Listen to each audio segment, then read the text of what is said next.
Vascaíno, chega, cara. Já deu. Para de ter esse pensamento, cara, por favor. Eu tô cansado. Eu vou abordar isso no vídeo de hoje. Vou falar também um pouco sobre Capasso, que aparentemente vai ser o substituto do Léo Pelé. Léo Pelé que está suspenso, né? Mas será que o Capasso é o melhor jogador que nós temos no elenco para suprir a necessidade do Léo Pelé? A suspensão do Léo Pelé? Vou falar também um pouquinho sobre ingressos. O torcedor vascaíno, esgotou os ingressos para o torcedor visitante no estádio do Palmeiras. E, cara, isso é normal, cara.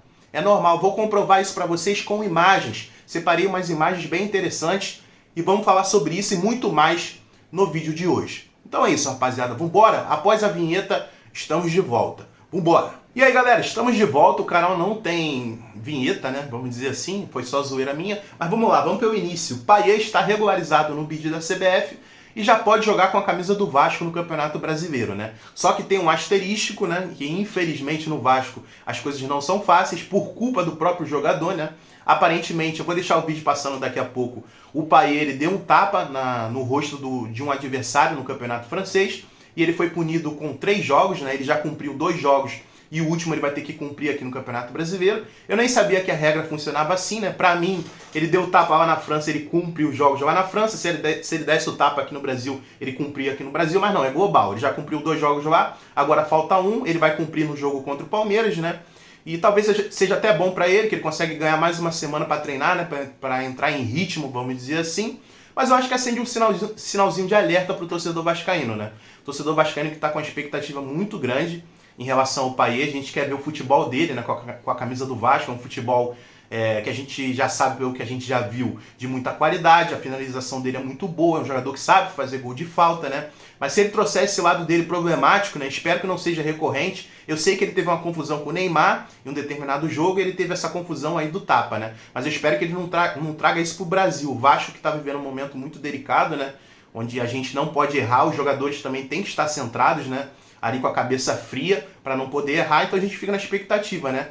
Será que o Payet vai trazer isso pro Brasil? Espero muito que não, cara. O torcedor vascaíno que até agora, em relação ao Payet, só tá enxergando os lados positivos, né? De ser um jogador com histórico muito bom, de saber jogar futebol, um jogador de classe A, vamos dizer assim, mas existe um outro lado, é sempre assim, cara. Espero que esse outro lado não floresça aqui no Brasil, que pode atrapalhar muita gente nesse Campeonato Brasileiro, onde a gente está no risca-faca, né? O Vasco não pode errar, infelizmente. Mas eu vou deixar passando o vídeo aí agora.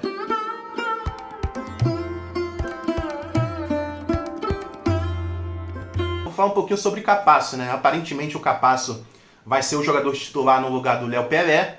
E eu fiquei pensando, cara, antes de gravar o vídeo, caraca, será que o Capasso é o jogador certo para jogar no lugar do nosso antigo capitão, cara? Talvez seja. Se a gente for olhar o banco, né? Hoje a gente tem o Maicon, a gente tem o Zé Vitor, a gente tem o Miranda, né? Que também são jogadores que não tem nada demais.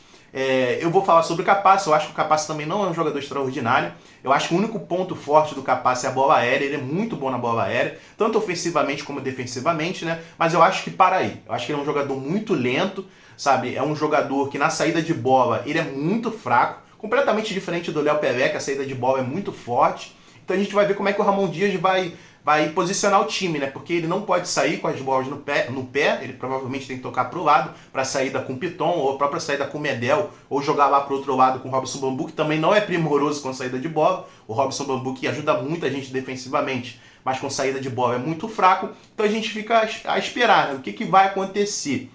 E, cara, agora falando um pouquinho sobre os jogadores do banco, né? A gente tem o Maicon, que é um jogador também que eu acho que chega a ser pior que o Capasso, é um jogador lento, não vi nada de positivo dele até agora. No último jogo contra o Atlético Mineiro ele entrou com muita raça, né? Mas infelizmente, cara, futebol não depende só de raça. Se futebol dependesse só de raça, a gente colocava um torcedor vascaíno para jogar com a nossa camisa. E a gente iria ganhar tranquilo. Porque eu tenho certeza que todo torcedor iria entrar com a maior raça do mundo. Mas o futebol não fica só em raça, né?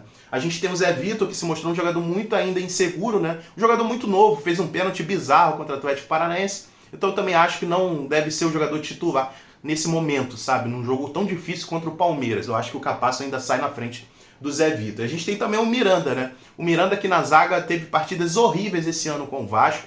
Eu destaco aquele jogo contra o Flamengo, né? Que a gente perdeu de 4-1, né? Onde o Miranda fez uma partida horrível. Na lateral direita o Miranda se mostrou um pouco mais sólido, né? Se compara muito ao Robson Bambu. O Robson Bambu que parece que encontrou sua posição no Vasco, que é a lateral direita. Então eu acho que se a gente pegar os 4 jogadores, cara, eu acho que realmente o Capasso tem que ser o titular. Vamos ver o que vai acontecer. Espero muito que o Vasco consiga fazer uma partida sólida, né? Porque é sempre muito difícil enfrentar o Palmeiras, independente do time que eles vá jogar, né? Se seja o time titular ou seja o time reserva. Continuando, torcedor, vou falar agora sobre o que eu destaquei no começo do vídeo, cara. Algo que me incomoda muito, na maioria dos torcedores vascaínos que eu encontro nas ruas, quando eu vou nos jogos, sabe? Eu vou deixar passando para vocês aí agora a imagem, para vocês darem uma observada. Tem uma página muito grande, né, que soltou no Twitter, falando que o jogo contra o São Paulo está confirmado, o jogo vai ser em Brasília. Só que aí veio um comentário, cara, que é recorrente. Na minha história de Vasco eu já ouvi muito isso, eu já li muito. Eu apaguei até o nome do cara, né? Ele escreveu o seguinte: com São Januário liberado, seria a pior decisão a ser tomada. Nenhum outro estádio joga tanto quanto São Januário para o Vasco. Decisão errada. Então, segundo o torcedor vascaíno aí, né, que comentou, para ele o Vasco tem que continuar jogando em São Januário, que é em São Januário que o Vasco vai ser muito forte. E, cara, eu discordo muito dele, sabe? Em outros momentos, quando eu era criança, sabe, que eu via outro Vasco, na época do Wagner Diniz, vocês se lembram? Que a gente tinha na frente também o Alex Dias. Eu enxergava isso, cara. Eu enxergava uma mística de São Januário, sabe? Wagner Diniz tomava várias faltas ali na área, tinham vários pênaltis pro Vasco. Vocês se lembram dessa época? Nessa época, eu tinha esse pensamento, sabe? Caraca, o Vasco em São Januário tem algo místico, cara. Mas o tempo foi passando e hoje eu já não sinto mais isso, sabe? Eu não tenho esse olhar para São Januário. O Vasco só vai ganhar se jogar em São Januário. Não, cara. Inclusive, nesse Campeonato Brasileiro, o Vasco só conseguiu ganhar um jogo em São Januário. E a gente pega também o nosso passado recente, cara. O Vasco que caiu 4 vezes para a segunda divisão. E na maioria das vezes a gente jogou em São Januário. São Januário adiantou de quê?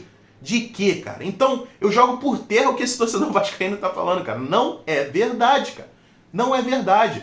E a gente pega também o torcedor vascaíno, que é uma torcida nacional, cara. Aqui no canal eu vejo muito isso. Nós temos torcedores em Manaus, torcedores em Brasília, torcedores no Sul, Sudeste. Em qualquer lugar do Brasil temos torcedores vascaínos, cara. Então o Vasco tem que agraciar esses torcedores, sabe? Joga assim em Brasília, joga assim lá em Manaus, sabe? Porque você ajuda o torcedor esse que muitas das vezes não tem condição de pagar uma passagem e vir aqui pro Rio de Janeiro. Fica mais fácil para ele assistir ao jogo do Vasco na sua cidade natal e vai apoiar da mesma forma, cara. O diferencial do torcedor vascaíno é o apoio, independente de qual torcedor seja, se seja do Rio de Janeiro ou de outro estado, sabe? Então, cara, eu acho que não existe isso, sabe? O Vasco tem que jogar em São Januário, que só vai ganhar em São Januário. E ler isso pra mim me incomoda, cara. Me incomoda de uma tal maneira, sabe?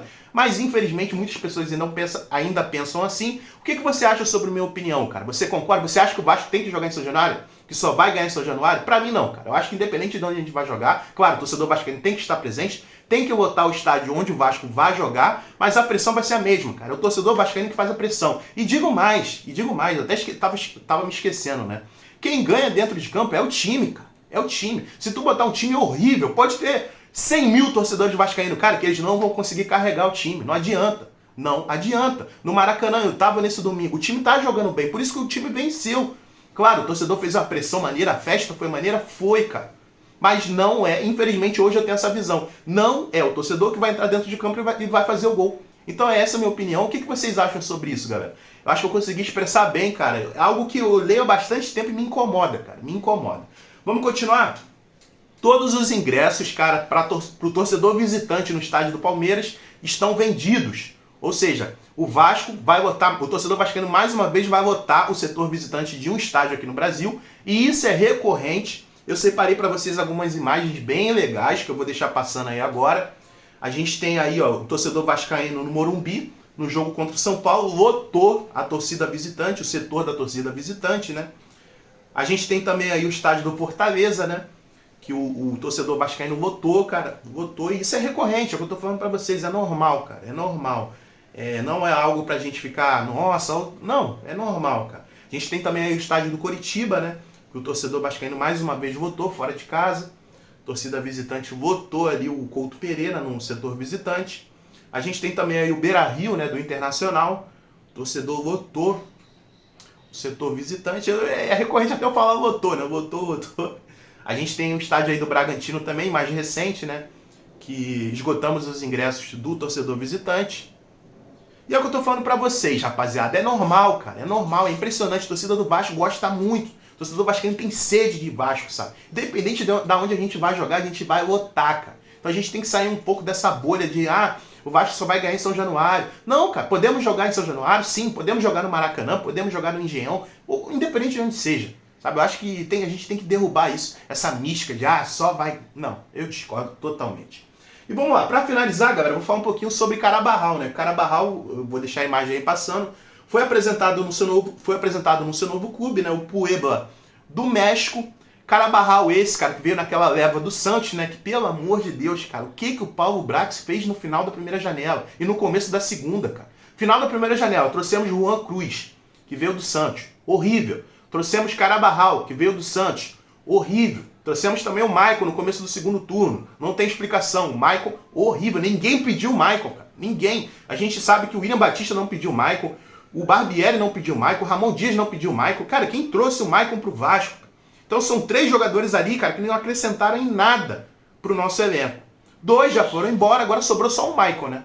E a gente tem que lembrar que o Santos também está vivendo uma época horrível com seu futebol e não pode o Vasco trazer jogadores de um time que está brigando para cair para ser o nosso salvador. Não vai ser. Se eles não conseguem salvar lá, eles vão salvar aqui no Vasco, cara. Então é complicado. O último dessa leva foi... O último não, né?